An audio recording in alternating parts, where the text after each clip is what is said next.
ஒரு நிலமோ தோட்டமோ வாங்கும் போதுங்க நம்ம முதல்ல வந்துங்க அந்த நிலத்துக்கு விலை பேசுறதுக்காக போவோம். அப்படி போகும்போதுங்க ஒரு சர்வீஸ் ஏஜென்ட்டோட தான் நம்ம போவோம். அப்படி போகும்போது அந்த சர்வீஸ் ஏஜென்ட் முதல்ல வந்து நடுநிலையான ஒரு ஆளாக இருக்கணுங்க. ஒரு நிலத்தை வந்துங்க நம்ம விலை பேச போகிறோம் அப்படின்னாங்க 2 விஷயம் மெயினாக அதில் இருக்குங்க. ஒன்று வந்து அந்த நிலத்தோட விலை மற்றும் நம்ம எவ்வளோ நாளில் கிரையம் பண்ணிக்க போகிறோம் அப்படிங்கிற இந்த 2 விஷயம் மெயினான ஸ்கோப்பாக இருக்குங்க. இந்த தேதிக்குள்ளே பண்ணிக்க போகிறோம் இவ்வளோ வேலை அப்படின்னு ஒரு முடிவாகி ஒரு ரேட் ஃபைனலைஸ் ஆகும்போதுங்க நீங்கள் கார்டு விற்கிறவருக்கு ஒரு 10,000 20,000 மட்டும்தான் கொடுக்கணுங்க. நம்ம வாங்க போகிற சொத்து வந்துங்க எந்த ஒரு பிரச்சனை போக்குவரத்தோ வில்லங்க விவகாரமோ இல்லாமல் இருக்கணுங்க மெயினாக. ஏன்னா நம்ம பணம் கொடுத்து ஒரு ஹை வேல்யூ கொடுத்து வாங்குகிறோம்.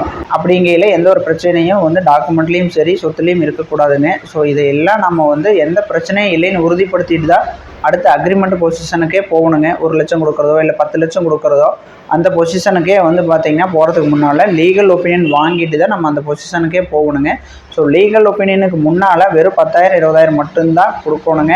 அதில் ஏதாவது பிரச்சனை நாளைக்கு வந்து பேப்பர் சரியில்லை கேட்குற டாக்குமெண்ட் காட்டுக்காரனால கொடுக்க முடியல கிரையம் பண்ண முடியாது அப்படிங்கிற சுச்சுவேஷனில் கண்டிப்பாக வந்து நம்ம அவங்க கொடுத்த டாக்குமெண்ட்ஸ்லாம் திருப்பி கொடுத்துட்டு நம்ம கொடுத்த 10,000 20,000 வாங்கி கொடுக்க வேண்டியது ஒரு சர்வீஸ் ஏஜென்ட்டோட கடமைங்க. இந்த 10,000 அப்படிங்கிறது ஒரு 1 வீக்குக்கான டைம் தான். லீகல் ஒப்பீனியன் ஓகே அப்படின்னா நம்ம அடுத்ததாக ஒரு பெரிய தொகையை கொடுத்து ரிஜிஸ்டர்ட் அக்ரிமெண்ட்டோ இல்லை வந்து அன்ரிஜிஸ்டர்டோ போட்டுக்கலாங்க.